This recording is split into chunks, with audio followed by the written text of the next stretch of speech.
We live in some crazy times. All right, I'm going to go over what's happening with oil and the Canadian dollar.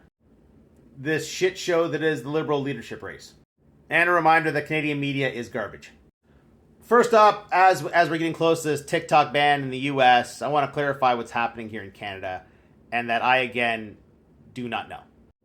Look, here's the deal. It has been banned in the US. They're going to shut down the servers. It's going to be removed from the Google App Store and the Apple App Store. Will it be removed from the App Store in Canada? Maybe not. The servers for Canada are in the US, in Singapore, and in Malaysia. And since the US servers are shutting down, it could be that our data gets migrated over to the other servers. Or they could just say, fuck it.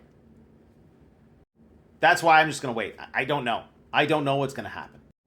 It's really a decision on the part of ByteDance and TikTok on whether they will keep the Canadian market alive in some manner.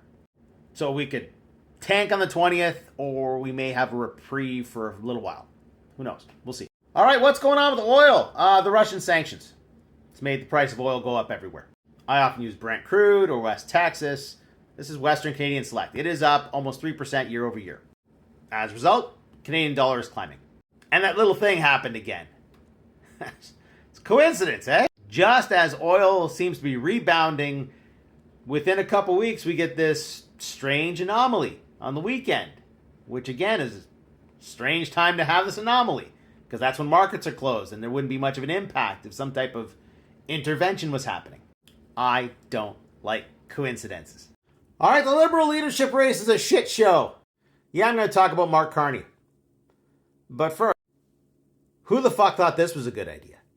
Chandra Arya, first sitting MP to launch leadership campaign, has vowed to dump monarchy if elected. Yeah, because that's top of my list. And he doesn't seem to think that French is important. Nothing says new arrival to Canada like thinking French is not important.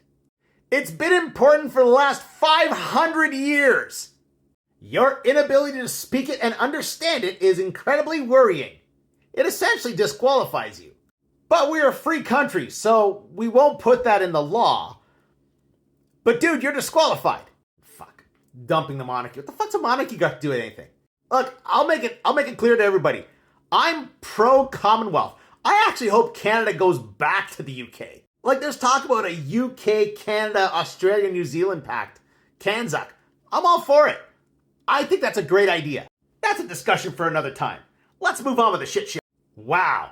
Are Conservatives afraid of Mark Carney? The amount of anti-Mark Carney messages I've been getting is unbelievable. And just so you know, I'm pro-Mark Carney. But hey, Conservatives, I will throw you a bone. There's a problem with Mark Carney's candidacy. Even if at the leadership convention, the Liberals elect Mark Carney, and he is the most qualified. He is. But even if that happens, he might not be able to take the leadership. Now, you'll remember from elementary school or high school, at some point in time you learn this, the Prime Minister has to be a member of Parliament. So in a case like Mark Carney, he would have to be essentially given a membership seat. He would have to win a safe riding. A riding where it's essentially guaranteed that a Liberal will win. And therein lies the issue. There may not be a safe riding in Canada at the moment. We've had 2 by-elections where Liberals have lost in their safe riding. So yeah, I don't see it. As much as I'd love to see it, I just don't see it happening. All right, Canadian media is garbage. Canadian media has been garbage for the last several years. Polyev shouldn't bag on Trudeau for rising grocery costs. Oh, really? From Russia-Ukraine war to Red Sea rebels and terrorism, columnists say there are other global factors that contribute to food costs in Canada. No. What? Just inflation was a lie? You'll be shocked to find out that Justin Trudeau is also not responsible for high home prices. He's also not to blame for shit medicine, or bad education, or a host of other things that have nothing to do with the Prime Minister of Canada. Man, people are going to be surprised when Pierre Poilievre becomes the Prime Minister and things don't change. Maybe Canadian journalists could have done a little thing called journalism and investigated whether what was being said was true or false. Although some journalists did that and then they were called woke. It's funny, I didn't know the truth was woke.